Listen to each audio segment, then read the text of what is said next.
Am with Reagan. I was gonna say Ronald Reagan with Reagan Robertson in the I've Sandbox. been called that many times over my career. Ronald Reagan is one of the nicknames.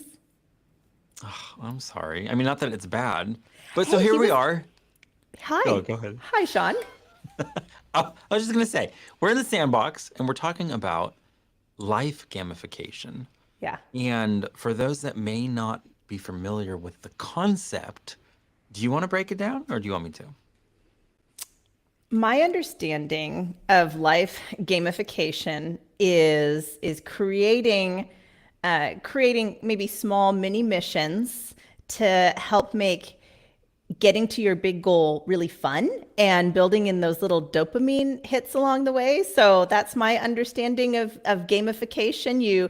A lot of apps do it. They give you little badges, for example, like if you hit little mini goals or something like that. So it sort of takes the concept of gaming and puts it over your life in a way that feels fun. What's your definition? I suppose we could look up the official definition of life gamification. What's your take on it? I'm not official enough to do that. So, my take is we're both gamer nerds, and the idea of yeah, just gamifying, meaning making your life something where you're approaching it kind of from a different perspective, where work doesn't have to have the identity of it's work.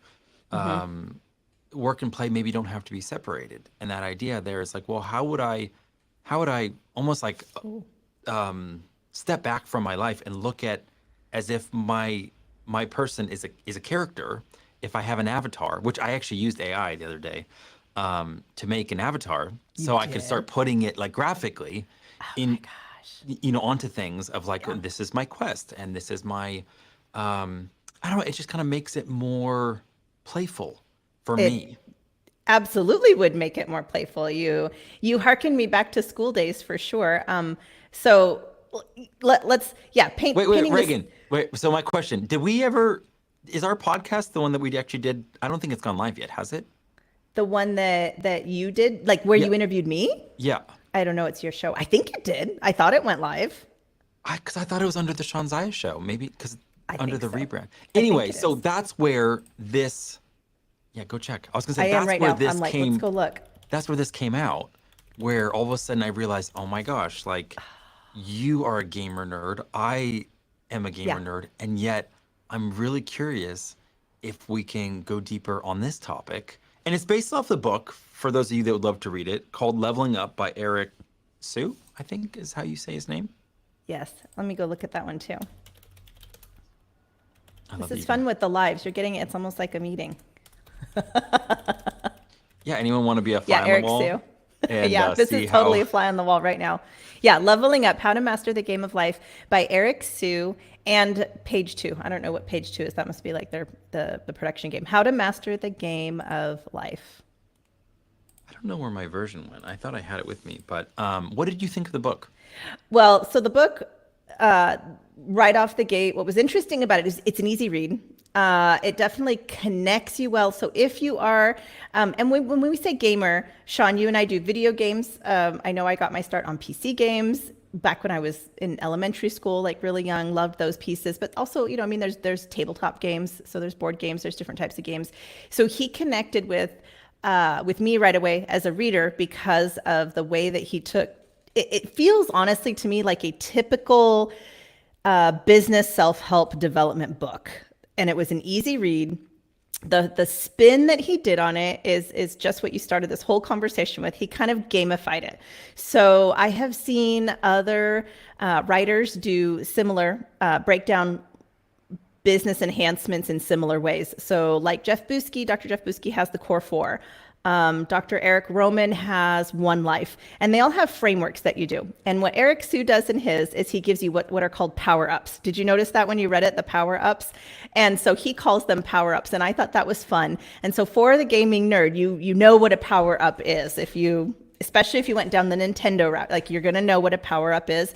And so he sort of gets you in that mindset. And I think he kind of connects you to your inner child that way and says, hey, you can still have fun as an adult. It's easy to get bogged down. And you know what? I'm just thinking of this now too. I did all new curriculum for our latest conference, and I had people kind of get in touch with their like childlike side, and I wanted them to feel that same way. So I thought the book was really beneficial in how it broke down how to improve your life and your career. And I took a lot. I mean, I took a lot of notes there. But overall, my TLDR summary is, I do a lot, if not almost all the things in the book. So there was only really a couple of things that made me say, oh, I could incorporate this.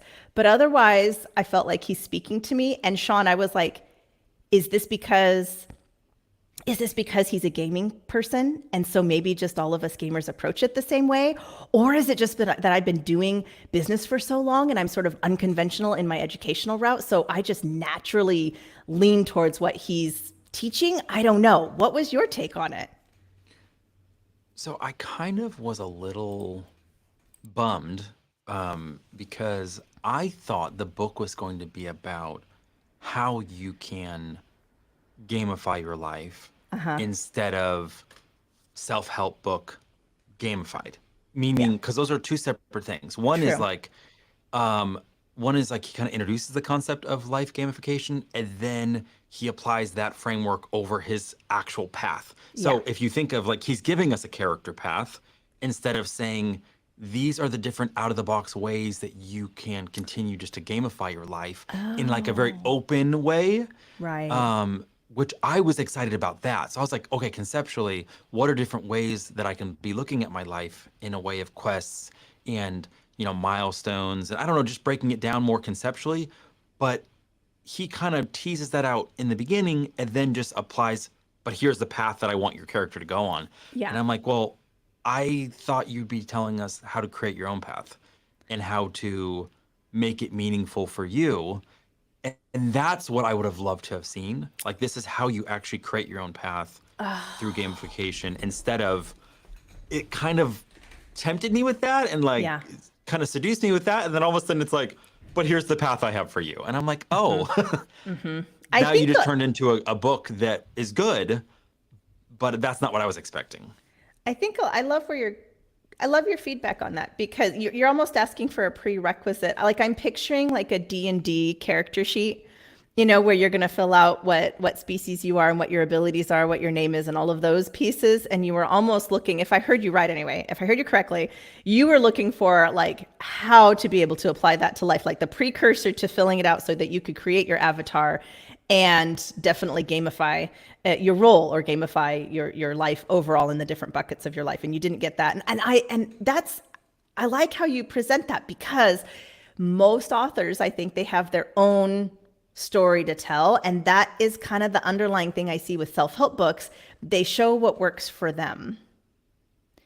And that, I definitely saw that. It was you will meditate, you will journal, you will get up and discipline yourself every day. And none of that was new. Oh, what is that? Is this, These oh, are, these are the chapters, aren't they? Or the takeaways. yeah, I was like, lighting, refix. Yeah, those are the like 15 quests, aka chapters. Um, and so again, it's just like here is the path, so you're gonna have struggles, and then you identify a mission. You need to level up your mindset, then you need to read, then identify your routines. So it was good, but I was like, I want to create quests and a path, and kind of even just, I like the imaginative aspect of it. I want to actually figure out, what world do I want to play in? How do I want to picture this world? How do I want to picture myself relating to it? Like, what would be meaningful for me, instead of like, oh, this is how Eric did it for him, which isn't bad. It's just that I thought it was just going to be mainly on the concept side and not specifically like here's his path. And here's the books to read. He did have a lot of book suggestions and podcast suggestions, and so there were new ones that I've never heard of before. So I thought that was interesting, that he recommended so many different books in it, and different things. So that was definitely for him specifically on his own path. I don't know if you can look down on that sheet, or maybe put up that sheet again. There was the area on focus. So I thought there were two very conflicting, and maybe it was in a different book that I read, but there were two conflicting topics, or like that naturally naturally fought with each other. Focus was one. I don't remember what the other one was. Endurance, focus and endurance. Maybe it was those two together that fought. So I'm very curious because you have such a CEO mindset and you are an innovator, Sean, by nature. So I'm more of an integrator. Like I don't get the magical downloads that are 5 years down the road and be like, this is where the market's going to go. But once that's presented to me, I'm really good at figuring out that integration plan. So I was curious. I read the focus one and it helps you narrow down the shiny squirrel syndrome, seeing the shiny object and going, but then to have the endurance and the innovation side and keep going. Didn't you feel like how do you personally balance it? And was the book helpful for you between keeping yourself focused to that initiative or whatever it is that naturally fights with the CEO's or like natural tendency to see everything all at once, 5 years ahead, and wanting to implement those things as you see them? Okay. You got to help me flesh it out a little I bit more. will. So I think because there's some other paradoxes that I kind of felt were there. So I really want to make sure I'm understanding this one, because I believe it probably is paradoxical, and I'm really interested. I just want, so which part are you curious? And maybe I'm not as much of a CEO as you think I am. We'll see. No, I think no. I will keep pushing on you for this because no, I think you are. So because you and I have worked together for a while now. So you and we're very familiar with each other. So say you've got 5 different ideas, 5 different great ideas, and those are 5 plates spinning, and you want to do all of them at once. And Yes, so this all sounds like yes. okay, so and that's great. It's great to have all of those things. Did you feel like the book was helpful to you in saying, okay, I'm going to take this one idea and I'm going to table all the other 4? Now, I guess where I'm struggling, are you saying one of those ideas had to do with endurance? I I'm I'm saying that I wasn't finding the answer to it's one thing to say focus on one of your initiatives and turn it into a mission, and I think that's fantastic. I find a challenge, especially with innovators, entrepreneurs, and CEOs who might have 4 or 5 initiatives, which they all deem equally valuable. So that's another preface for you. I should walk you through the story. Everything is valued at number 1 priority, super, and want to get all of them done at once. How did this book help you? Like, did you find tools in there to help you choose which one you would prioritize on, and also give you tools to help quiet the other 4? Okay. So full disclosure, I didn't read the book recently. All I did Okay. all I did was go through it for parts that I think were interesting to me that had to do more with, again, life gamification. Yeah. But to answer that question, so not, I guess not specific to the book, in case someone's like, oh, they're going to be disappointed because the book might help them. Yeah. Where I think it would be helpful is that idea of what is your main quest versus a peripheral There you quest. go. And that's where, again, all things are equal, but truly they can't be, because, he's saying you have to go all in on one pursuit. And he mentions this sword that was like the elusive sword that only 4 people out of like Oh, yeah. 3,000 or 5,000 had attained. The loot. And how he and his team really wanted his character to get that. So the sacrifices they had to make to get that. And it reminded me of how in one of the games that I was playing 5-6 years ago, there'd be these special events. And during that special event, if you completed all the tasks, you would get the bot that in US currency was $300. So I wasn't going to pay $300 Right. to buy some digital asset, but I really, really wanted it. So I would 100% like create a whole plan on exactly what I needed to do to get everything finished so I could obtain this one thing. So that way it kind of helped me, because I realized in life and in business, I'm not always clearly defining what that one thing is. Because they do all seem equal to me. And I'm like, ooh, this is a cool path and this will be fun to go down. but then all of a sudden I get in a little bit and I encounter a little resistance, and I'm like, oh well, this other path would probably be fun. Like I keep going down the path until I encounter resistance. So then I Okay. jump off, and then I go down a different path until I encounter resistance, and then I jump off. And because of that, I rarely get anything meaningfully done or finished the way that I'd want it to, Yes. because of this lack of focus.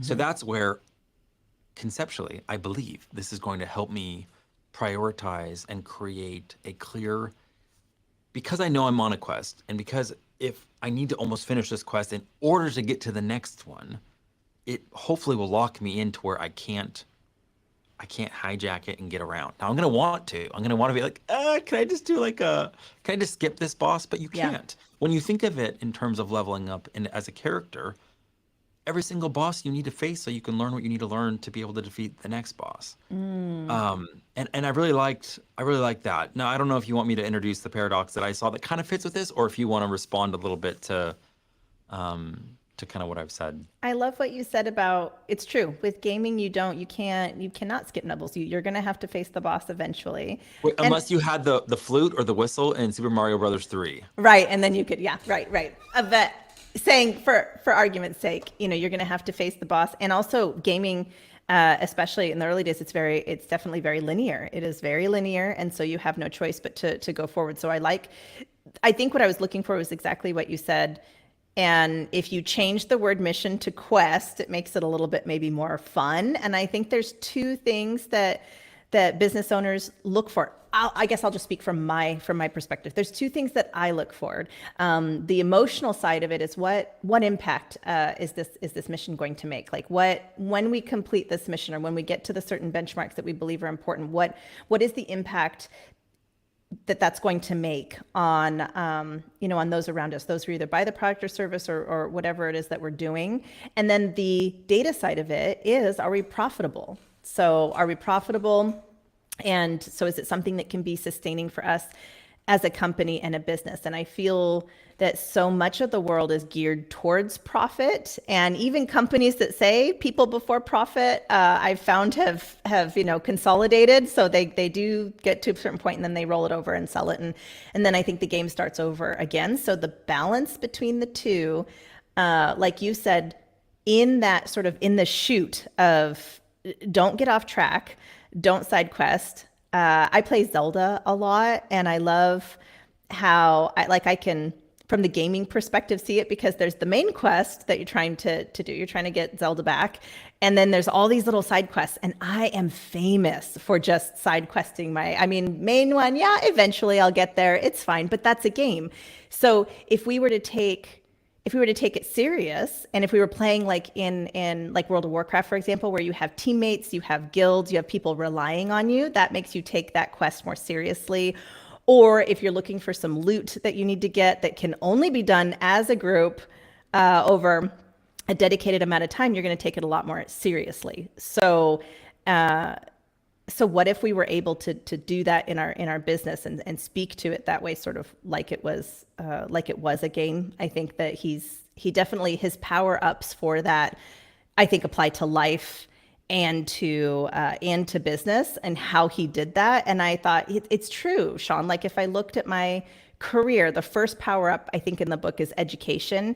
And he's absolutely right. So in order to get to my next level personally, I will have to take some sort of class, only because I'm just naturally curious. But what I found is that unlocks additional abilities. It unlocks additional ways that I can create curriculum, or ways that I can coach and help people, or ways that I can manage my team. So his power ups definitely, I felt like, could help you stay focused and stay the course, because it's sort of aligning every different piece in your life. So if you were to pick one initiative, Sean, and overcome the resistance of that dopamine drain that happens, because you'll be like, okay, this is really fun, I've hit some resistance, and now I just read this other book about this completely different topic, and I figured out how to monetize it, and I'm super excited, I'm going to go this direction. Instead of that, if you felt like you were locked in and had to complete the mission, and your power-ups were all dedicated around that, I think that might be able to help you stay focused. So tell me, like, when you're reading this, are you picturing more of like how do we gamify the business that I'm part of, or are you picturing it more for your personal development? Both, definitely both. I mean, I think it's geared it's geared towards the personal development for your career. That's how I read it. Is that when you read it, is that how you saw it as well? Meaning for me, I saw it as, again, I'm the hero in my own story to Yeah. some extent. Like, meaning like I'm looking at myself as if I'm a character in the game and I'm trying to figure out like, oh, I have these deficiencies that I don't necessarily want to focus on because of the whole like, lead from your strengths, but how do I get this character to be able to keep leveling up so I can just make the impact I'm supposed to make. Absolutely. So that's where I didn't really think of it much for business. Now obviously I'm like You I'm in didn't. business the whole Yeah. time. So meaning like you can't take me out of my business. No. But I'm just saying for me it was much more of the almost like doing an audit on myself and kind of the hero on a mission. It's probably very similar of getting it's taking the same substance that we learned from Hero on a Mission and now just gamifying it, making it fun where you can get some badges, have it be where there's this quest that you're on, which I think also helps create that really clear aim. Yeah. So then all this bright shiny objects, it's like, yeah, but does this help my character achieve the thing I'm trying to achieve? Now again, that's the Yes. same as like a goal. Well, you could like we're just using different language. Yeah, but the different language to me makes things more fun. But so this actually just goes into the paradox. The paradox was on one page you had Muhammad Ali as a quote that says like, I hated every single moment of training, but I knew I had to suffer today so that I could be a champion forever. Right. That's the paradox up against, yeah, but someone else he quoted, there's a billionaire. I wake up every single morning super excited about my quest because it's fun. And I'm like, okay, so there's a part of the struggle that sucks, that's training, that's horrible, but you do it for lasting glory. And then on the other hand, someone's saying, oh, well, no, I wake up energized because everything's fun. And I'm like, ooh, that sounds cool to me. But then this whole idea of like suffering, that's where it's like, I think it's both, and that's where I think there's part of the resistance, there's part of the struggle, there's part of the challenge.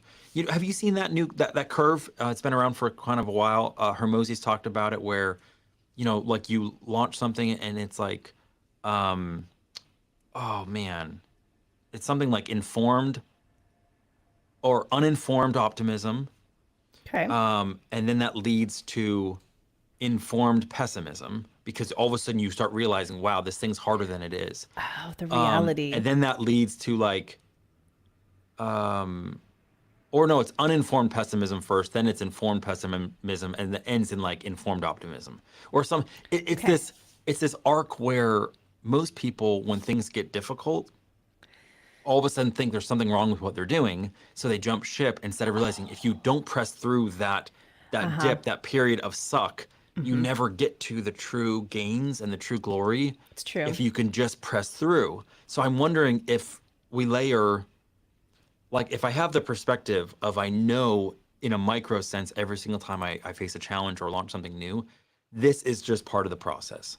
And that's kind of what I liked about him with the newbie struggles, where he's like, hey, if you just always treat yourself like a newbie, then you're not going to feel like you're entitled. Like, I'm entitled to just, this should be my trajectory. No, there's going to be some suck in here. And Yes. if I expect that and know that, maybe I can still have fun in the tension of this is just the way I approach life. Like, I don't know, maybe they can concurrently be there. They can. It's all about your mindset, though, and so the mindset is extremely important in order to do that. I'll give you one of my best hacks, I would say, from the business side, and then I'll share a personal piece with it too. So, uh, a good example: we just wrapped up our conference, and on Saturday we had an hour and a half block at the end of it, and it was called Next Steps. So our CEO lost her voice Saturday morning and was out. And so she asked me if I would consider doing that close. So if you think about 300 plus people in a room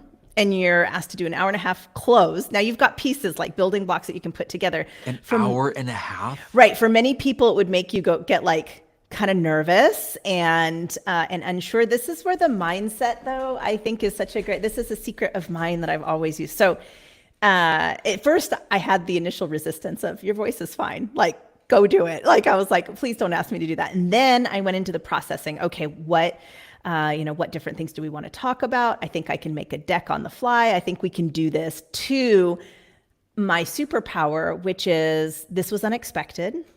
All I can do is give it my very best chance. There's no reason to be afraid, because if I fail, oh well, I wasn't prepared for it, right? Wink, wink. I mean, I didn't know. So the stakes I purposely make the stakes feel lower, and that lowers my frustration. It lowers my friction. It lowers my fear. And then I'm able to go and do what is already a given talent in me that I've developed over time. Now, if I take that to the newbie. So in other words, I took the newbie mentality of, I'm new at this. I haven't done this before. I've never done this kind of closeout before. We'll just see how it goes. So I think I did adopt that mindset going out, and it was great. Nailed it. Everybody came up on stages. They should. It all worked out really, really well. And I think that newbie mindset, I wouldn't have called it newbie mindset, but now that you explain it, that's exactly what I inherit at times, versus I've practiced for a long time and I feel like I should know, like people expect, and I should know. You should be great. I put a lot of zero margin of error. Regan. Yes, exactly. No fail. You are excellent, and that's just your standard, and everyone expects that. And if you slip up at all, Regan, right, you are letting everybody down. Right. Exactly. And yes. And now you don't want it. Now it's like, oh crap, like Regan, yes, you're gonna fall off that tightrope. Yes. And absolutely. All of those things, that's exactly how I tend to feel. So by adopting that mindset, though, of I'm going to give it all I can, and that's all I can give. And that's what I tell my kids. You give it all you can, and that's it. That's it. You win in that essence. And sometimes it is a fail, and sometimes it's not. And when it is a fail, you'll learn from that fail. So let's go into the personal development side. I love the kids' perspective, because my son is 10. There's 2 classes he takes: piano. Well, he takes a bunch of classes, but piano and guitar are 2 of them. Piano is a slog. He doesn't love it. He does it. And I told him a year ago, I think it's a good musical foundation for you, because I knew he wanted to do guitar. And so I'm like, I think this will help you in it. We got him a guitar for his birthday this year. That boy is on it like every day. It's an electric guitar, so he loves that. He's got the headphones for it. He takes lessons. And he does too. He gets frustrated. There's frustration in it, but it is so much fun for him. He seems to be able to get over that hump. And I think the secret in your life and the secret in your business, especially as you grow up, is true. Sean, what does make it fun for you? I've had family members that did their whole career and they didn't enjoy any of it at all. And you have your authentic podcast. My 2 presentations at the conference were all around authenticity. So you've got to be showing up in a way that does feel fulfilling to you, because you're not going to want to go on any mission or quest in life if it's not personally doing something like giving you purpose and meaning and feeling satisfying and fun for you. So I think those 2. I think if you're having fun, it just makes that easier. I think it's easier to get into the newbie mindset. And I think it's easier for us to understand that you're going to encounter challenges. And you know what else? Thinking about how you were talking about the gamification of it and filling out your sheet.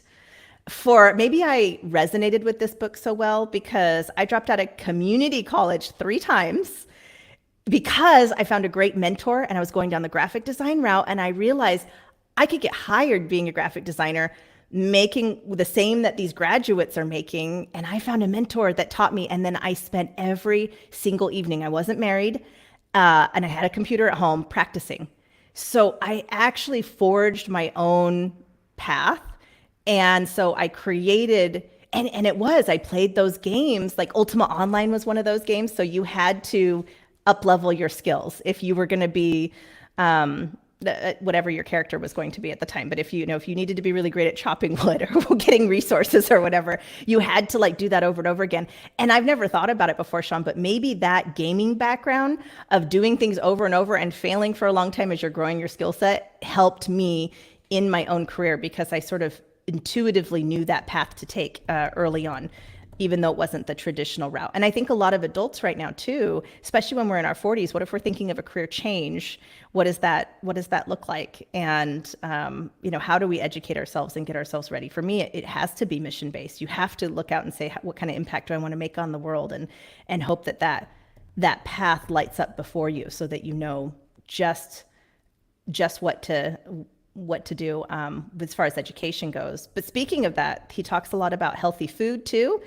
And I it's one thing to say healthy food, but Sean, for like a few years there, I was on a meal plan and I was eating everything that I was supposed to be healthy for me, and it turns out it was the completely wrong thing for my body. So I couldn't lose weight. I didn't lose any weight, and I felt bloated all the time. Actually, I felt terrible all the time and fatigued all the time. And so it was only through my own advocacy. So I guess that was a hard quest, if you will. I had to really fight hard to find out what was right for my body to get everything turned around. So I feel like this book and other books that I read, when they say just eat healthy, I feel like they need to go a little bit deeper in that. And that mindset, though, of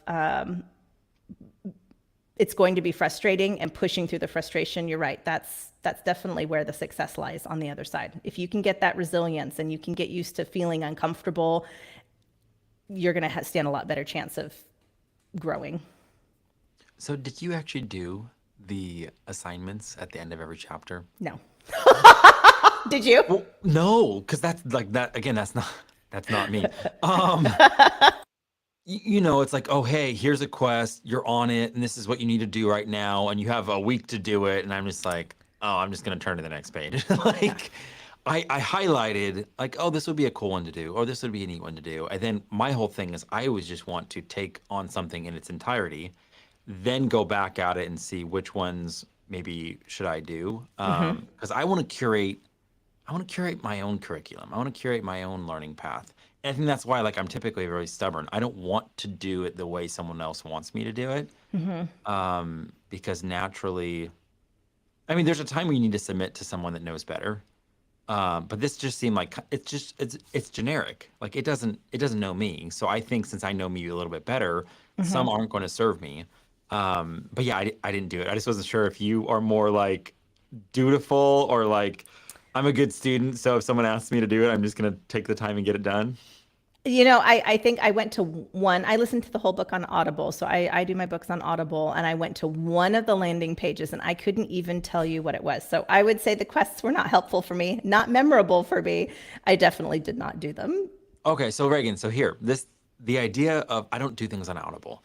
The idea, what happens, and again, this is going to reveal a lot about the way we're wired. What if you hear something and you're like, oh my gosh, that is so groundbreaking, amazing, whatever. How do you highlight it? Okay, right. It's a good question. If I shared my screen with you, you would see my notepad right now. So right now I have a typed up notepad, and it is level up, and I have all of the key points. So I have level up one notes, newbie, accept the struggle is part of the game. Know that you can't cheat it or go around it. Accept that you'll suck at first. Power ups will make it easier for you to be more efficient. So I've got this entire book here. So when I hear something great, Sean, I will open up my phone, and see Gary there. You need to go back I see saw Gary. Gary. Yeah, that's my cat. Anyway, I will open it up, and I open up a little notepad and I type a note. So I listen to Audible when I'm walking or when I'm driving. Anytime when I have a moment of like quiet, I will usually be listening to the book, whatever book it is. And anyway, or when I'm getting ready in the morning too. So all of those things, I typed it out in a notepad and sent it to myself. That's how I highlight. Okay, because to me, again, I don't know what it is. I value revelation, insight, personal. So between the lines of what I'm hearing, Yeah. when all of a sudden something gets illuminated in my own whatever sacred space, I'm like, oh my gosh, that could be like gold for me. And that's where like I don't want to lose it. Yep. So I have to capture the thought right away. I fold the page, I highlight, I write PO, which just means like print out, because Oh, good. I want to keep it in front of me. Yeah. Because I don't know, maybe it's back to the whole like if I discover a seed that I think can produce some fruit that I'm wanting, then you better be sure like I'm gonna make sure that gets in the ground, gets planted, gets nurtured. But that's one of my fears in life, is that I'm not always watering the seeds that I've like sometimes I forget where I planted them, if that makes sense. Like I Yeah. planted a seed and I'm like, oh, this is so important. Like a But squirrel. yeah, exactly. And my thought is that maybe like in my hypothetical garden, I'm not very familiar with the coordinates, and sometimes I forget where I plant stuff, and I'm like just randomly watering, hoping that stuff will sprout. Um, So but on it's like a stewardship for me. I don't want to lose anything. one of the great ways to for me to journal. So there's the personal and the professional. So for professional, I if you go to my LinkedIn, I keep my LinkedIn almost as a journal to myself to remind myself of what missions I've accomplished. And I felt, or at least I might be projecting onto you, but I have felt that way in life. Like, where's my career going? Or am I taking the right steps? Am I fueling myself in the right way? Am I planting the right seeds? And our CEO Victoria has relayed to me a few times. She's been a good mirror back to me and reflected. She says, you've been very strategic about your growth, very strategic about your career. And when I go and I look at my LinkedIn, because I like max out how I use it, I put in the photos of the milestones that I've accomplished. You know, when my podcast won an award and then it won another award, I put that up in there. When I take classes, for example, like my color classes, I make sure to get that and put that in there. And so if you look through that, like I look through it, I'm like, okay, these things I've accomplished. It is building up to something greater because I am ADHD also. And so I have like that, I couldn't tell on this I'm sure. conversation. I feel like more. Yeah, you're able to go in all these directions really, really quick, Reagan. It's pretty impressive. Well, thank you for that. I have a fantastic healthcare team that's helped me a lot in that journey. I, my point being is, I think you're probably farther than you realize. I think you've accomplished more than you realize. For me personally, I am the person, like if you were to look at my bathroom countertop, everything has to be where I can see it. It's a clutter bug of a mess because my brain likes to know where everything's at one time. Whereas my other girlfriend's super organized. Everything is in its home, everything is put away, it's very sleek, but I can't find it. So for example, like if I had a physical book, I've done physical books in the past and highlighted things. And then I have to go back and try to find it. Now, which chapter was that in? Which highlight was that in? Versus the method that works for me, my notepad, I can put it through by chapter and I can go reference it fairly quickly for me. So it works better for me that way. So wait. Have you heard of the idea of a second brain? No.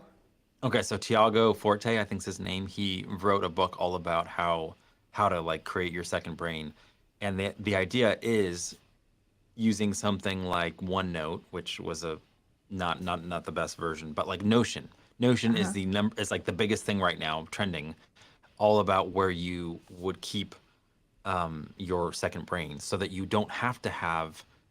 It's basically saying like everything that you know that's important, but it's okay if it's not in your short-term memory, needs to be in a second brain so that you can continue to develop That makes sense. your true genius. So is this for you your notepad? Digital Maybe. I do notepad? take I take a gazillion notes, so that certainly could be. Victoria taught me eons ago to get everything out, and I'm sure my therapist taught me too. I'm sure I've had lots of teachers and mentors over the years that have taught me. Yeah, when you're able to get it out on paper, there's something about putting pen to paper that helps that actually helps concrete it in your mind, but it moves it. Maybe it moves it over to what's that second brain, that less pressing and priority in the moment sort of mindset. So it does help you kind of separate it, but not lose track of it. So yes, I guess the answers to that is yes, absolutely. I live on my notepads for sure. Okay, Because so I I'm can't keep curious. track of everything all the time. Right.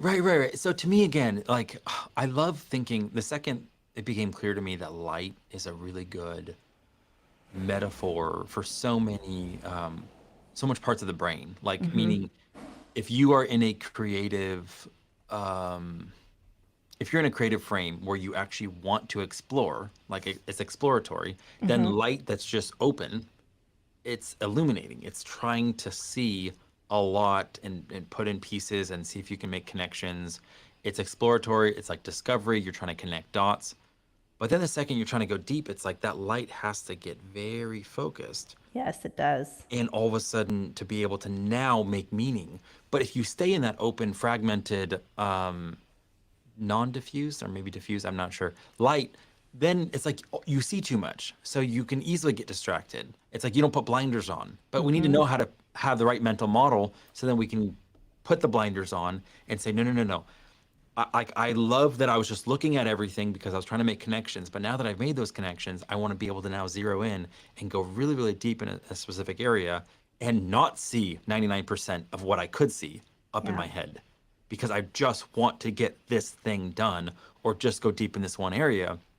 And that's where it's like light can be laser like in its precision and focus, or it can just be incredibly broad and illuminate everywhere. And that's why when I was thinking of a personal brand, most people are just illuminating in a very general sense. So when you're seeing people's light and they're walking by each other, you can't tell. It's indistinguishable when someone's light ends and someone else's begins. It's like not very clear. But then the second they add dimension to it and focus it and its color, it's hard to ignore. It's like, ooh, that person stands for something. Yes. So I think it's a great Oh, analogy, even when it comes to a personal brand. In what ways have you leveraged AI to possibly try to gamify your life? Have oh my you? gosh. I will definitely answer that one. First, I'm going to go back one step because I think what you just defined really well gets to the mission portion of the book Leveling Up. And having a definitive mission versus a vague mission is important because once you have a business, you're running your business, and the goal is to what? To keep it functioning, to keep it moving. It's very ambiguous that way. I think it's just very vague, and your life can be the same way. I'm a spouse, I'm a parent.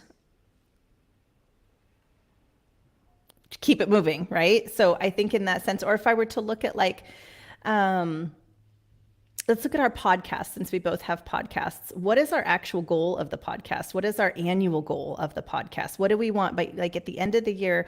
What do we want to accomplish? And one thing that has been successful for me in that is to get a lot more clear.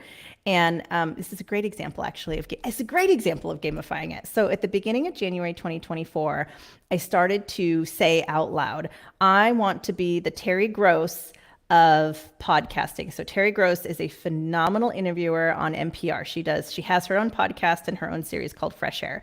And I've always been really inspired by the amount of research that she does of her guests before she has them on. And so it gives her this really great insight, and she's able to navigate and craft compelling stories that help get people to get down below the surface. And she's very respectful. So that was like my controlling idea for the year. So you fast forward to the conference and having these 5 editor-in-chiefs, editor-directors, just mind-blowingly experienced media panel with, we had Dental Town there, Dental Economics there, Dr. Bicuspid, Do, and Dental Entrepreneur, and Dental Products Report. So it's just really, really people with easily over 20 years experience in themselves.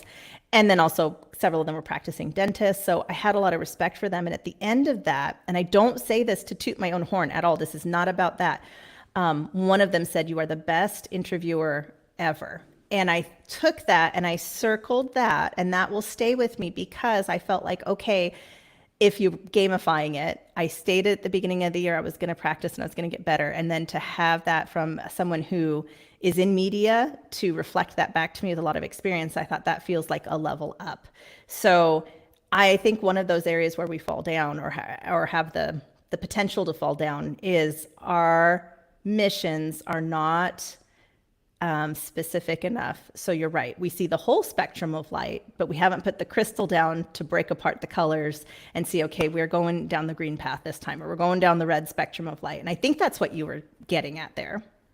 Yeah, yeah. But also, it's just it makes you more impactful. Like we have this experience called life that everyone's living, and yet, especially I think if you almost like I shouldn't say the book range because I've never read it, but what I think it's talking about, I have it, is the idea that, meaning if someone's really excellent at a lot of different things, sometimes I think that's actually a really big disservice to them because it's like, okay, if you have high creativity and high excellence in a lot of different things, you're not really sure where you should dedicate your time and energy. You're not really sure where you're going to get the highest ROI because you could be capable of doing a lot of things and brilliant in a lot of different ways. So then that challenges, well, what is worthy of my what is that pursuit? What is that mission? What is that quest that's actually worthy of my gifts and abilities? Because a lot of different avenues could be productive, could be efficient, could be impactful. So Yes. that's where the idea of if you're staying diffused, you're just limiting impact. And I get it because in that place of exploration, you need to be able to see. In that place of illumination where you can see a lot, that's kind of where you can make that assessment of, like in a creative way, should I head in that direction or should I head in that direction? But then at some point when you kind of doubled down and decided this is where I'm going, you then need to put the blinders and stop going a few steps in and then all of a sudden looking around again. It's like, well, no, like you're never going to get to that over there, which is supposedly your target, if you keep questioning and wondering, am I on the right path? Is this really the right thing? And when it comes to a vocational job, maybe you're like, well, my job is this true north, like meaning in the sense that I'm part of it. It's kind of clear. There should be structure. But if you blow that up and you find yourself just as an entrepreneur that has complete freedom in life to do whatever the hell you want to do, now all of a sudden it can be really daunting and overwhelming of like when you're able to podcast, when you're able to interview, when you're able to influence, when you're able to produce media, Reagan, there's a million different ways you could take that. And to decide on what you're going to do, why you're going to do it.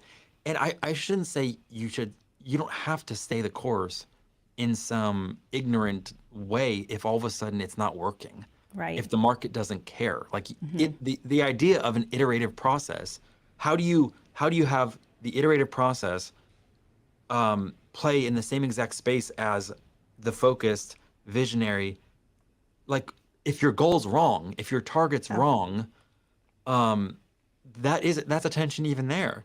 Oh no, so I just need to, keep my head down and move forward the next 20 years. Like no one has that foresight to know exactly what the master plan is. I, for me, the secret is to be quiet, get quiet with yourself. So this book is no different than other books. They highlight meditation, and I've been meditating for years now. So I meditate every day if I can. I rarely skip a day, so I meditate every day. I listen to crazy Joe Dispenza. I say crazy because his guided meditations, he sounds like he's in outer space. He sounds like he's in Star Trek. And the first time I heard him, I was like, what is this? Can this be serious? But he actually helps you with breath work and guidance. And so I think my belief system has helped calm and quiet and center myself, because seeing life from, oh my gosh, there's all these different things that I could do. I want to go this way. I want to go this way. I've got talents here. I've got talents there. Where do I want to go? It reminds me of a very young spirit. And I think we've all been there. I think we've all done that for sure. And the reality is when you're calm and you're centered, for me, I listen for those little sparks of what is exciting for me and what is passionate for me. And I recognize that no matter which direction I go, it will be fraught with obstacles. It will have challenges to it. And those can be welcomed. It's just a lot more fun when you're passionate and you're excited about it. And so I consistently listen inside myself, and I pair it with what I feel my talents are. And that is what informs me. And you mentioned AI too. I want to go back around to that too. I'm in love with ChatGPT. I think it's amazing. I also use that almost every single day. And I use it as an assistant. So I don't use it to do writing for me. Like I don't plagiarize off of it, but I use it for inspiration, and it has been enormously helpful. I'll say pull up statistics when I'm trying to craft content or making a deck or something. I'll say, go find me these statistics, cite the sources for me, and then I can go check it out. But it's a more advanced way to Google. It definitely understands the context around it. And I can take some of my weaknesses and plug it in there and use it. So I am super high, I think, on the EQ portions of it. I love to get down and understand what people are feeling underneath the surface. I'm adept at getting people down into their third level of why. So because that's where the action sits. That's where you can compel people to move forward. Now I've got to put data with it, because the data is the piece that helps you, helps you understand if you're making metric, like tangible growth and differences.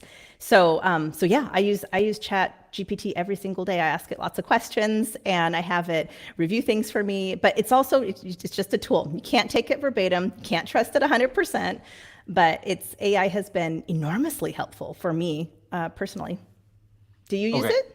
Yes. So I want to dive into the AI, but just real quick. So I think back um, as you were saying everything else kind of before the AI conversation, what I was kind of seeing was this idea that outwardly, there's probably a lot of different manifestations of what I might end up being part of. But if at the same exact time, inwardly, I know that I'm as aligned as I can be in that moment in time, I'm as present as I can be, I'm as willing to be courageous and expressive of what's authentically me, share who I am with the world, like that's really what I can control. So if during that season I'm doing something here, which, maybe I have a knack for or a gift for, great. But I think like the one thing is like, I'm not going to have regret as long as I know I was giving it my best. And again, I just qualified my best means I'm aligned. You know what I mean? Yeah. I'm not afraid to shine in the way I'm speaking up when I should speak up. Um, because I think sometimes if I just look at the manifestation or the outcome of like, whoa, right now you're podcasting or you're getting an electric toothbrush company, off the ground, or you're doing this, it's like, well, should I be doing that? That's kind of like the question of like in the expressive way when people see it, it's like, should I be podcasting or should I be doing focusing on YouTube more? Should I be, there's different ways where I'm not exactly positive and I'm not sure exactly where it's going to take me. But what I can control is I am giving it my best and I am trying to be fully aligned and sitting to make sure that there's resonance with like what I'm doing and who I am, just to the best of my ability with whatever freedom I have to to explore. So I think that was really helpful. That's kind of what I was hearing as you were saying that. Um, with AI, I love AI, and I'll tell you why. You know, I went to a conference back in April and I got this idea from the conference that you kind of need to be a little cautious potentially about the information you share with AI if it's your, intellectual property. And depending on what your intellectual property is, right? Like if all of a sudden you're a software company and it's Yeah. code, then you probably don't want to share that code. Um, so what they were Like you're 23 and me. Right. So what they were saying is basically like the way around that is if you want to install locally a large language model, an LLM, and I looked into doing that. So then all of a sudden I started talking to chat. I'm saying, okay, so this is a computer I identified from Apple that I think could be able to could host a LLM, and Wait, it's what's like LLM? a large language model, which is what ChatGPT is. Okay, got you. Yeah, so they're LLMs, and it's like a neural network. So I asked them, this is like a $12,000 machine. It's the most expensive machine you can buy from Apple. And I'm like, rated on a scale of 0 to 100, 100 being like the perfect machine, 0 Yeah. being like it's inadequate. And it rated it at a 30, Oh, saying it wasn't going to be capable enough. So I'm like, okay. okay, so build for me a machine that would be capable enough, that would score an 80 out on this scale. Yeah. So it gave me a machine and it was $50,000. Okay. So I need to build my own computer that has all these crazy processors that can handle an LLM for $50,000. So now I'm at this decision point of how important is my IP? Like, Oh, I see. So you were considering LLM just so that you would have something that's protected and you could run your IP through it and wouldn't be taken by others. so the idea is it's now locally saved on your own database instead of Yeah. being Oh, I get it. Yeah. something that's accessible by Google or whoever owns, if you're using Claude or something like that. Um, but then there's just a lot more technical aspects of hosting your own LLM, how to do that. And and I'm just like, well, how important is my IP? But at the same exact time, in a chat, you can try to educate the chat. And there's some things you can do. So that's why even now there's Notebook LM. I forgot who makes that one. I don't know if it's Google. But where you can Google start does, I think, Gemini. okay, so you can start a notebook and upload up to 50 sources to educate that notebook Nice. on, yeah. But so here it is. What I was doing with ChatGPT, because I realized I don't want to host my own LLM at this point. I'm not that deep into AI yet. It's not the Is worthy investment.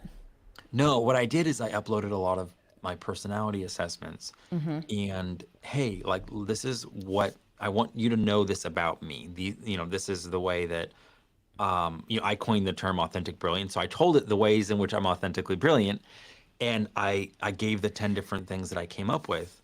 And I said, now that you know that, here's a sales methodology that I believe in. Here's a sales methodology that I think is really important. And I listed two different books that I really believe in. And I said, tell me in what ways you think I might struggle in this role based off of this methodology, and Oh, that's phenomenal. gamify the learning journey for me according to the leveling up framework. Okay. And now all of a sudden, boom, it put out 10 different quests. It told me based off of the fact that I'm highly empathetic, the ways in which I would struggle What? as a salesperson. It was like high level feedback for something that was completely customized for me based off of what I told it I wanted to know. Like based off of I educated it. I said, okay, are you familiar with Leveling Up by Eric Sue? Yes. Okay. Are you familiar with these two books on sales that I think are awesome?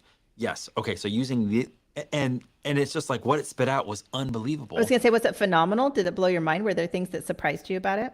It absolutely blew my mind because it's like, yeah, you might have a hard time following up because you think that you're bothering people. Yeah. You might have a hard time mentioning your investment because you're really empathetic to like people and their concerns and you know, yeah, like it pegged me to a T and everything I've ever struggled with sales. Yeah. Like, and I was like, are So you then did kidding it give me? you a prescription to It did. compensate around it for you? If you and it did it even with power ups. Yeah. Reframe this, have a rejection journal. A rejection journal. And when you get to 10 rejections, reward yourself by doing this because that means that you're becoming a resilience master or something like that. No way. What? This Like, is the good stuff. You've been holding this back for the last hour. well, That's incredible. That's so you uploaded your personality test results, made sure it was familiar with leveling up and the other book that you mentioned. And then did you put in where like your initiatives and your things? I forget what you said. You said this is how I'm authentically brilliant. And then how am I going to struggle? Well, you said how am I going to struggle in what? In what role? Like how did you ask it? What was it? Being the yeah, CEO basically, or what? yeah, it was the idea that like, this is who I am. This is what I want to do is I want to level up in the role of being a salesperson Okay. according to this type of sales, Yes. which is this guy. I'll just drop it. Blair ends the Win Without Pitching manifesto. Maybe manifesto is not part of the title. It is an unbelievable sales book for creatives. It's probably the best sales book I've ever read for creatives. So I was like, okay, and what I did is I uploaded my notes. So first of all, I said, are you familiar with this book? Yes. And I said, and it told me, and I'm like, okay, well, these are my notes on what stood out to me. Yes. So based off of what was important to me in this book, based off of now using, again, the methodology for leveling up and what you know about me, prescribe to me a whole quest of how I can step into a sales role, overcoming it like unbelievable. And it spit it out perfectly. That's amazing. That is incredible. I have had it reference books. I've pulled different chapters and put it in if it was unfamiliar with the actual book or it just knew about it, but it knew about it at a top level. And so I've put in books and then my rules or my IP, and then I've asked it to create like a PowerPoint deck or I've asked it to create a presentation. And I never end up using it verbatim, but what I find is that it's inspirational. So it does give me different perspectives to look at, and I'm always curious. And then I'll ask it to defend itself how it came up with this particular presentation. And I go into like avatars too. So I will, if my audience is predominantly male for in a certain age group or whatever it is. So I'll have it fit the demographics and then I'll have it support its argument and give me proof to how it supported its argument. So that, I mean, you're using it in a brilliant way, I think. And that's definitely similar, I would say, to how I'm using it. But I didn't think about uploading my own avatar and my own personality test results and to have it to have it anticipate what particular challenges I'm going to encounter given that information. That's just brilliant. Well, because I was like, look, I've done all this work to figure out what is my authentic brilliance, like the Yeah. convergence of my passion, my purpose, my perspective, my expertise, you know, the giftings and the strengths that I have. And it becomes something very clear, and it's very clear what I am, and it's very clear what I lack, and it's very clear what I'm not good at. It's very clear the areas in which I need a team, and ways where I would have resistance, or I might think wrongly about something because I have a really high strength over here. So it's like, well, chat is amazing, or AI is amazing at processing data Yep. way faster, way quicker, in way more advanced ways. So even that, I had it, gamify it for me, and then I said, okay, I actually want you to do the same exact prompt, but use creative, use divergent, and use intuitive thinking. Okay. Because you can actually, there's like 15 different ways of thinking, like analytical, Oh, absolutely. comparative, quantitative. Like there's always, I have a whole list of it. And I was like, okay, well, I actually want it to be more intuitive and divergent and creative in the way that it approached it. Then it completely sped out the same exact thing, but leveled up like insanity. I can't even tell you.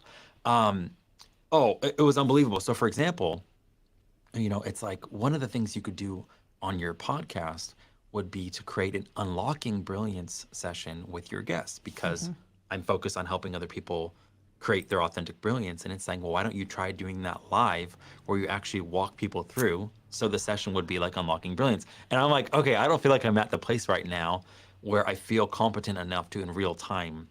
But in some Oh, ways, but real-time coaching is so fun if you can find somebody brave enough to do it on a live stream. I wondered if that is that why you did the Sandbox session? Did you create it based off of AI to go live? Oh no, that's no, different. no, no, that was, I'm so interested. I'm trying to think of what it was. Oh, I was looking for what is play for me. And the idea of play was like being in the sandbox, because no one is going to come around and say, oh, you're playing wrong. Right. Like, oh, Right. no, no, no, you You can't, can't play like, wrong. there's not rules in the sandbox except don't be a complete, like, don't hurt someone else and transgress someone else's liberty. Right. Aside from that, anything goes. Like it's just this creative space where you get to just explore and be, and it's not about right or wrong. And that's where I was just like, oh my gosh, the idea of the sandbox where someone could just join me in this space, and it's so much more like exploratory. And instead of like, we're not here to lecture somebody, we're not here as experts talking about AI and gamification. No, Right. we're just two people that are really interested in a lot of different things. And I love interviewing you and talking with you, Reagan, because since you also are a podcast host, you also ask me great questions. Where some people, I hang out with them, and they know how to go off, but then they don't know how to throw it back.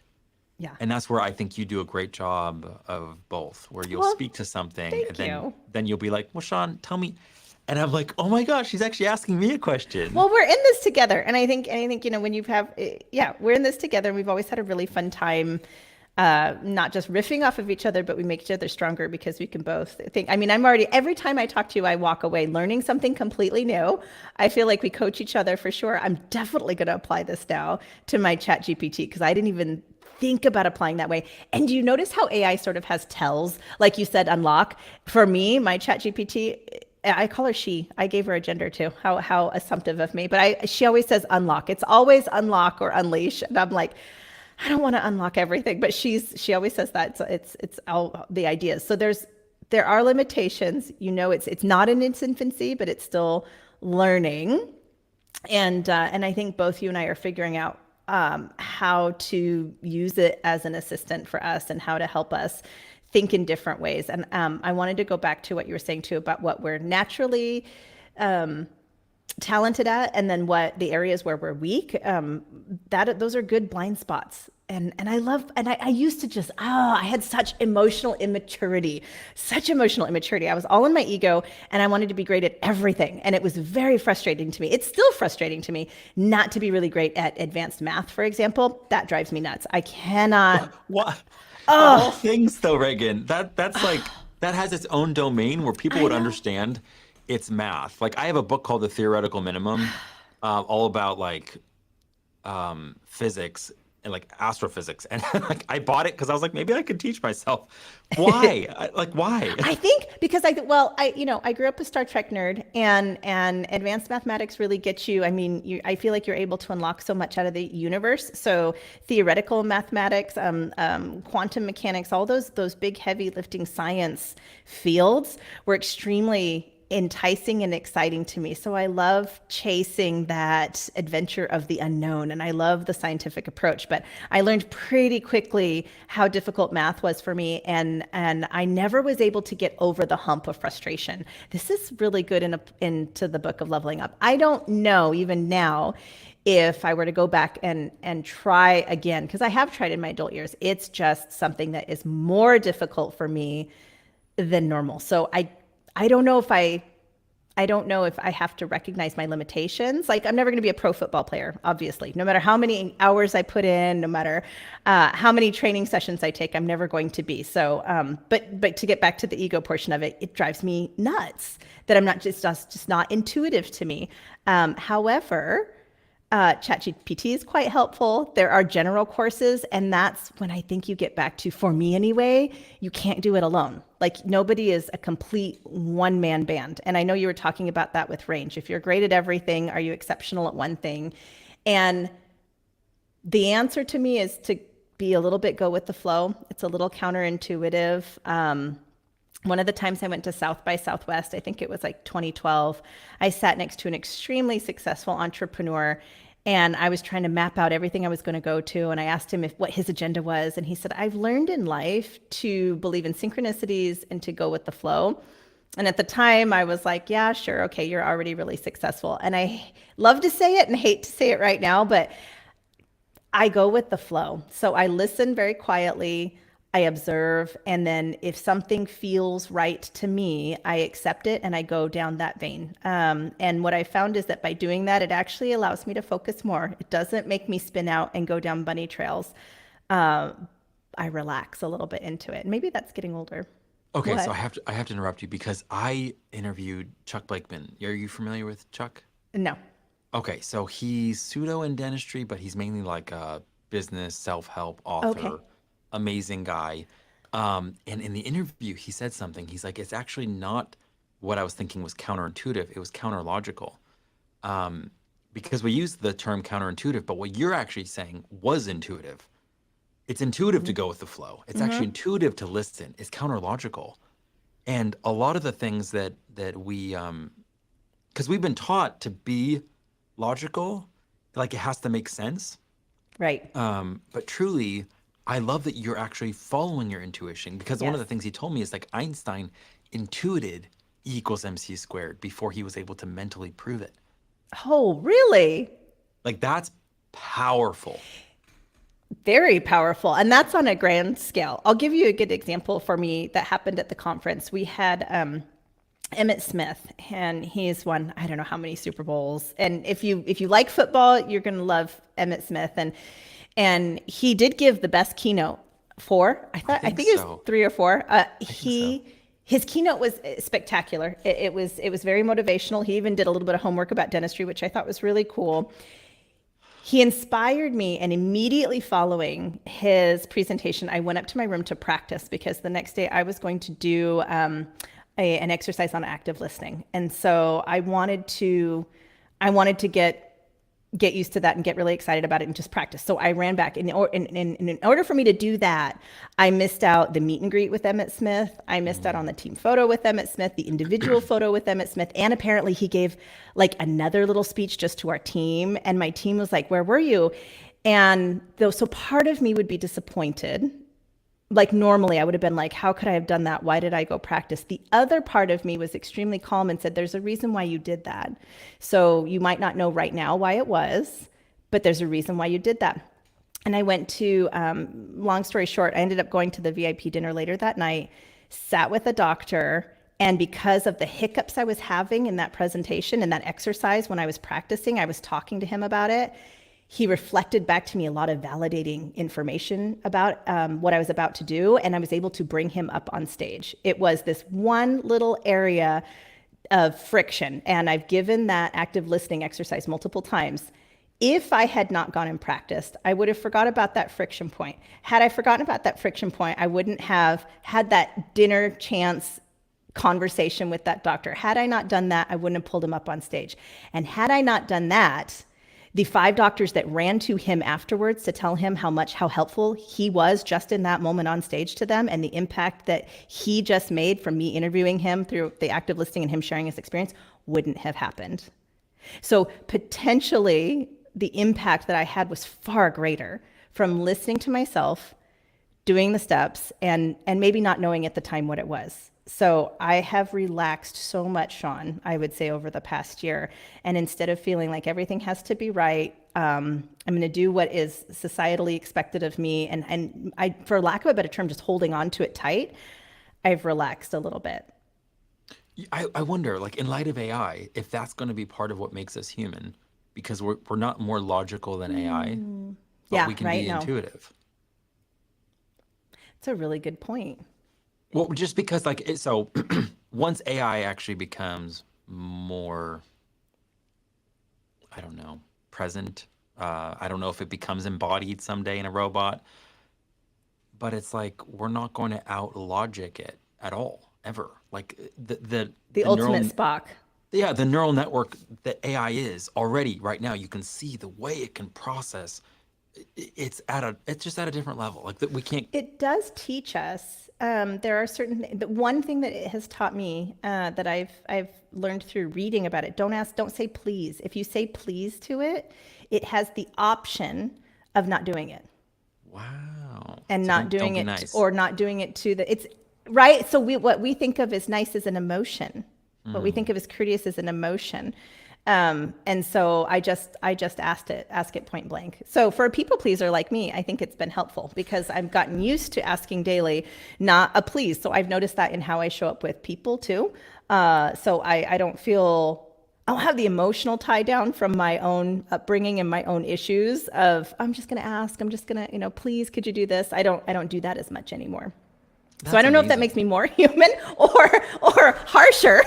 But I'm just saying, like the idea there, Reagan, was that legitimately there's a question. All of us should feel very much threatened by the fact that AI can put everybody out of a job to some extent.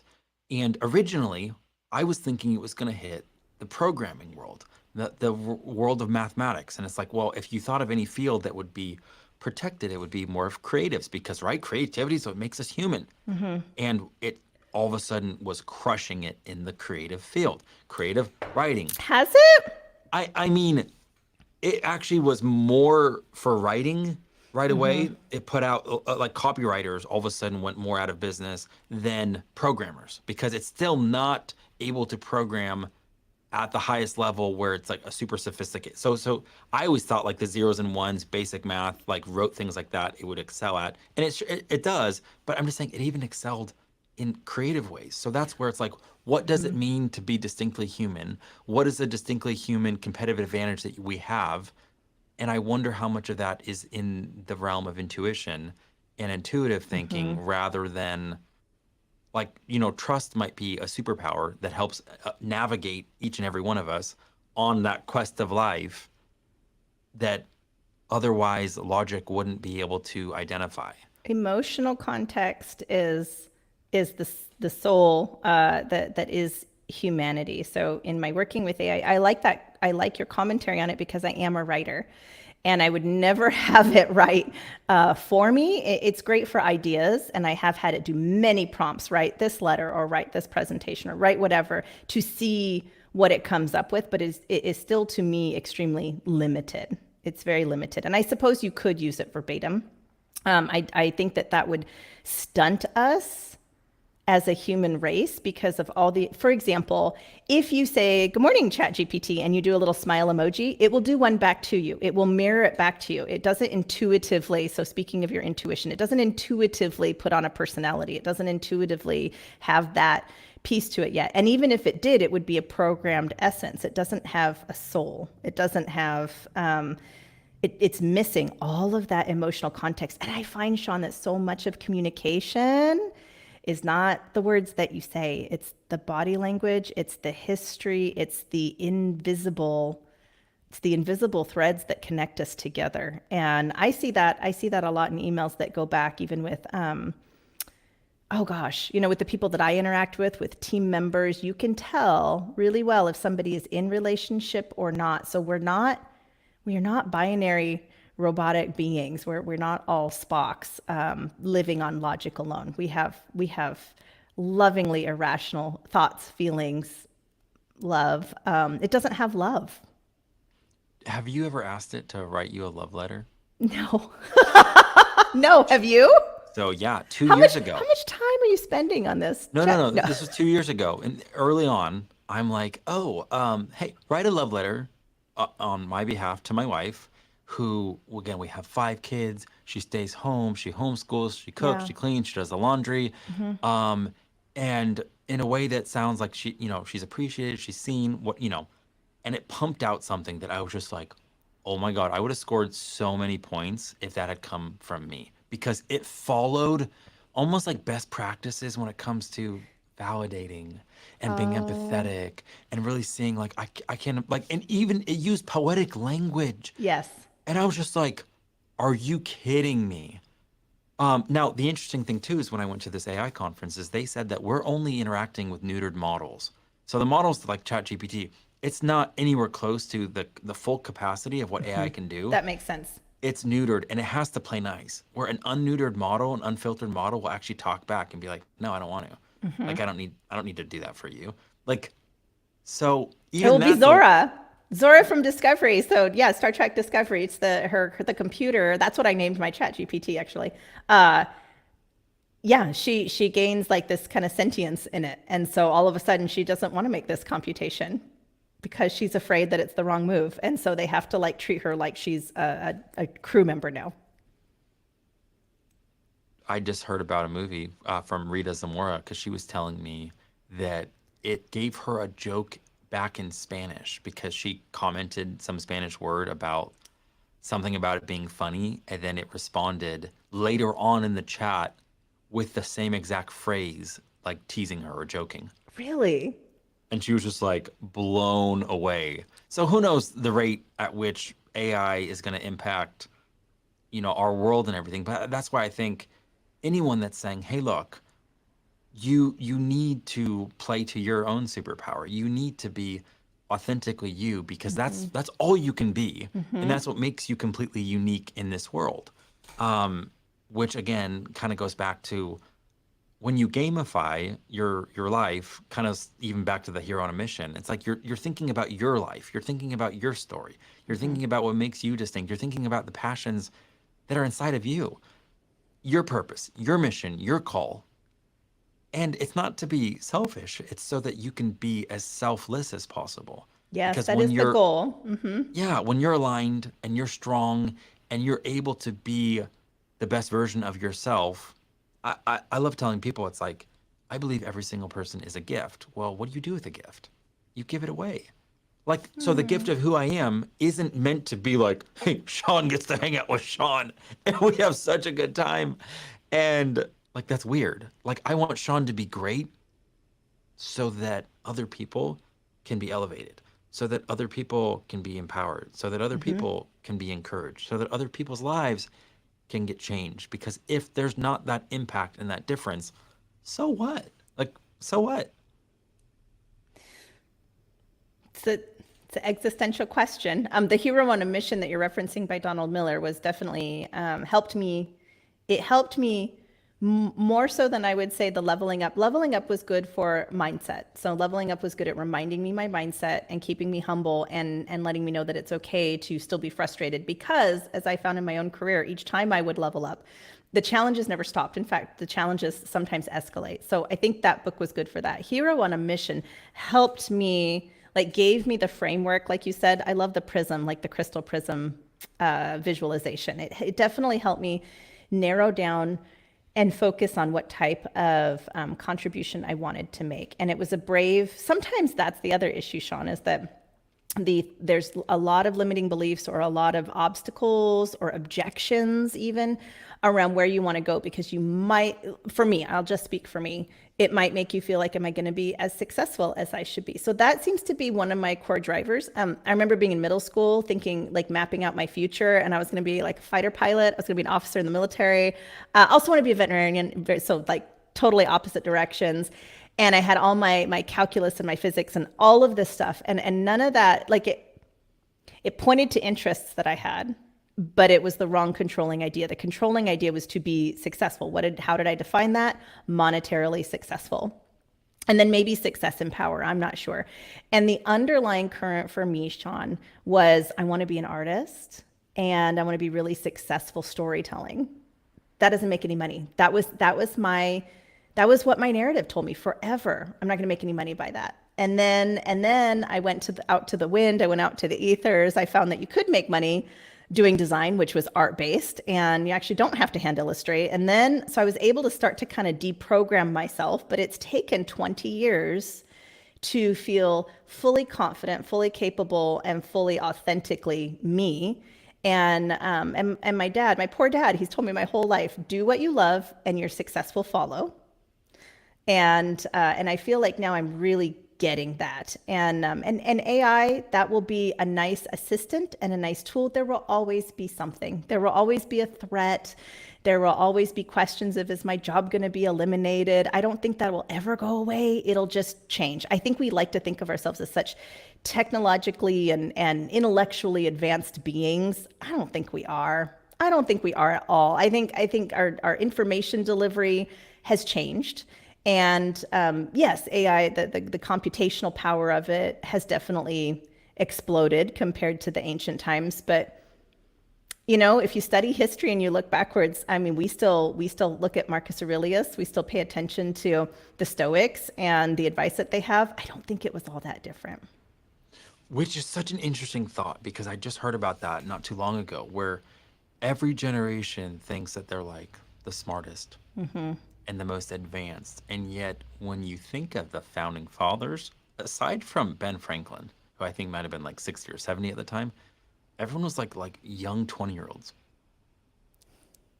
Like, can you Oh imagine? yeah, that's a good. Oh my gosh, yeah. I just thought, yes, Could you, totally the right. brilliance you needed to have to form the Yeah, like most brilliant governing document like ever, and yet it was made such a by good young point. 20-year-olds. That's crazy to think about. I'm like, was there something different in the water? But the gap there between the educated and the uneducated was massive. We had a lot less distractions, I think, back then. I do think that's a big difference. You had a lot less dopamine hijacks that you do now. So, I mean, nicotine shifted into electronic addiction. So when I think of social media and Facebook, I think of Mark Zuckerberg as a dopamine dealer and his excitement. So I really think that social media, I do not believe that it was all about Like optimistically think connecting people TikTok. together and all of that. Well, okay. So TikTok has seemed to have made my life better. So I do TikTok. I love TikTok. Stop. Yep. It has seemed to have made my life so much better. It's given me such great advice. But you know what that means. If it's giving me great advice, it's listening to everything I have, and all my social medias. You can tell, even though they say they don't listen, you know that they listen to everything that you're doing on your phone. And if your phone is around you, it's listening. But even still, it's also a dopamine dealer. It's a dopamine dealer. It's shortening our attention span. And I think, in the days of our founding fathers, what did they have to do? You know, when you look at the masters, the artistic masters, the Michelangelos of the time, I mean, that's what they did. I watched Bridgerton with my husband, and I was like, oh, I remember going like this, oh, because they have that one room where they all hang out. There was no TV, there was no Netflix, there was no nothing electronic. So they were practicing harpsichord, or they were reading, or they were crafting. Like, these were the things that they had to do. And I just remember thinking, oh my gosh, all the hours that we would have. But okay, and at the same exact time, those are people that were educated. Yes. I saw some documentary about a couple that was trying to live as if they were back in the Victorian age, Uh huh. and they're just busy. All from the time. sunup to sundown with the animals, with just making butter. And I saw the woman, and she's using this huge chunk of butter in her pan. And I'm like, I wouldn't use that much butter if I knew how much time it took to make it. Like everything took so much time. So it's like I would try to not eat as much. And like meaning Yeah. I can use as much butter as I want when I'm out on my Blackstone because I can just buy more at Costco in huge quantities. Well, Like, yeah, I love that you say that because that's exactly how I was. That was the point of my side was these people were very wealthy and they had nothing really to do with their time, and it gave me a greater appreciation for the royal family in general, and thinking of the not king and queens but the lower levels and how they didn't really have a purpose themselves. So whether you're wealthy, whether you're not, whether you're busy, whether you're not, I think getting calm and getting right with yourself and listening for those cues can help you. It just gives you hints. It gives you hints on the direction that you should go that leads to fulfillment. And I think in order to do that, we have to quiet. We have to quiet a lot of easy outside distractions. I don't know if you heard Perry Farrell. Do you remember Jane's Addiction, the band Jane's Addiction? Okay, good. I know something you don't know. That's amazing. Usually it's you saying, have you heard so-and-so? And I'm like, I have no idea. Jane's Addiction was a band very popular in the 90s. Dave Navarro was their lead guitarist. They got back together and they just did like this big tour where they only got through a few dates. And then Perry, the lead singer, punched out the lead guitarist on stage. They had to shut it down, and now they're not doing any more of the tour. And their songs were a lot of drug-fueled like lyrics. Jane's Addiction, the whole thing is about, I think it's heroin or meth and the addictions that come with that. But anyway, in an interview, Perry Farrell was saying, the interviewer was asking kind of like, I think if he had any regrets or something along those lines. And Perry said, I wished that I hadn't spent 40 years of my life like doped up. And the interviewer had a really good opportunity to go deeper. And I think he stayed respectful to Perry by not going deeper, or at least in the clips that I saw. But you're covering when you're covering up. And he said, I think it was just more appealing to party and have wild sex with women. And that seemed to be, what I was into, but I wasn't very productive, was what he said. And what I inferred from that was, he's kind of looking back and he's not sure what he's showing for it. Not that it was right or wrong or good or bad, but I think he felt like perhaps he didn't accomplish a quest that he maybe would have felt better about doing when he's looking back. I was gonna say really quick. So you guys heard it first that Regan wanted to be a fighter pilot. I don't know if maybe she shared it other places, but now you guys know it's official. I wanted to fly the SR-71 so bad. And I think it was decommissioned by the time I was in high school too. But I thought that was the most beautifully sexy, gorgeous spy plane. Very, very, you know about the Blackbird, right? Okay, so mine was the F-14 Tomcat. Of where course, it had Top Gun. Was that was the Top Gun? I'm pretty sure it was an F-14 or an F-16. Now the Top Gun people. It's the one where the wings were retractable and and it had like the two double engines in the back. It just looked like. Let's see what it says. The original Top Gun movie from 1986 features the MiG-28 and the F-14 Tomcat. Okay. Oh yeah, the MiG was the smaller, more agile. Yeah, the Russian one. Was it? I think so. Isn't the MiG Russian?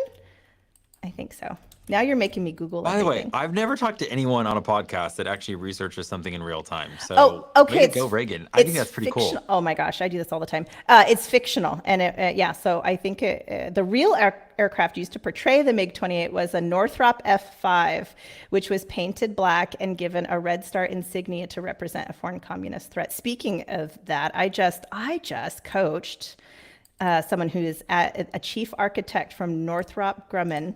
She gave a presentation, and I helped her kind of move around her presentation to be compelling. It was amazing, by the way. So yeah, there you go. It was fictional. Okay. So Reagan, what I want to end on is kind of what you've alluded to twice now. And it kind of, again, has to do with significance, has to do with like purpose. And I've probably mentioned this 2-3 times now in recent podcasts, but people aren't paying attention. No, I'm joking. The idea that I heard on another podcast that someone's contention was he's not sure how many people have actually heard their own voice in their head. And the idea there is that there's so much noise There's so much programming. Even what you were saying about 20 years of having to get like unprogrammed from whatever you felt like either society was trying to tell you, or these are the norms, or this is the path you have to follow. And that's why there's nothing wrong with the book Leveling Up, but it's like it provides a path that generally will help you level up. But I want to know about the path that is for me. I have that incessant desire to just be like, I want to fulfill my calling, my purpose. Like why am I here in this specific time, in this specific time period with people? Why am I connected to individuals like Regan Robertson? Um, like I love asking why.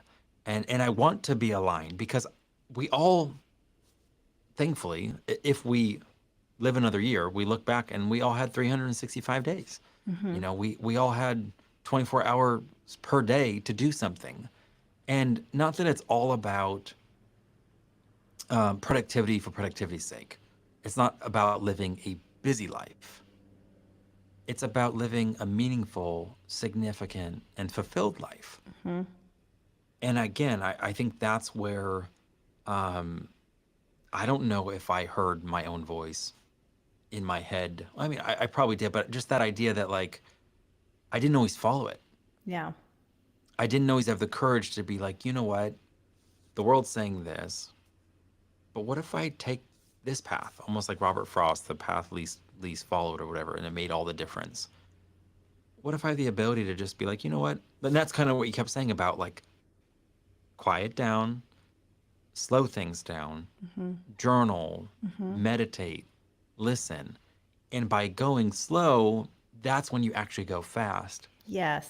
to where only you can go. And that's Yes. the idea. It's like if there is a path, and I'm not saying in some absolute kind of way, because sometimes absolutes, it makes it like there's this perfect path. And if I don't find it, then I'm going to do nothing. No, I think as you're moving and as you're taking steps and as you're contemplating, like I think things become clearer as you're moving. It's almost like it's really hard. They say it's hard to steer a ship with your rudder that's not moving. Like you can't actually, it actually has to be moving. So a lot of people are like, well, I don't know what to do with my life. It's like, well, just start taking steps based off of what you know is the next best step, based off of the information you have right now. And as you're in motion, and as you're in that journey, I don't know, things are going to become more clear. Like what resonates, where's their dissonance, and you're like, ugh, that didn't feel good. That's where I was going, right where you said, I have to be brave. So in my journey, I've had to be brave. And when something comes up, I think we do all intuitively know. I think to the level with which we listen to ourselves varies greatly. And there's no judgment on that whatsoever. So for me, understanding that you can't cheat the process. And I would have loved to have had this level of knowledge at 25 instead of 45 and really look at that realistically. In order for me to have all of the life experience I have now at 45, if I were to have that at 25, what would my life have looked like from 15 to 25? It would have been probably pretty disastrous. And it's given me a lot of grace. And I have worked hard on being brave and facing what is comfortable and what is uncomfortable. If I don't like something, I have the power to change it.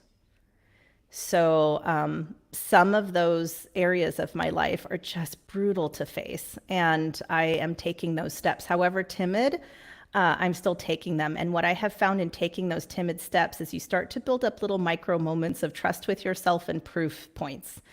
And that has been enormously powerful for me on my own journey. And then the other thing, and that's where the getting quiet and still has helped me a lot, Sean, is what is it that is exciting to me? What is it that's fun to me? And take the judgment off of it.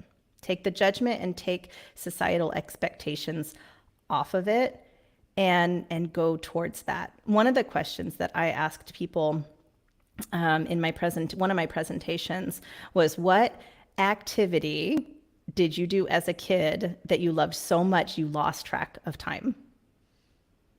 And as adults, we have expectations put on us. We don't have play, put on us or prioritized on us. But if we can get back in touch with the things that we found joy in, there's clues in there. And the reason that I loved that we went down the fighter pilot route is, okay, I didn't become a fighter pilot. I didn't do an SR-71, which wouldn't have been realistic anyway. But like I just said, just earlier this week, I gave executive communication coaching to a chief architect at the same company that built the fictional aircraft.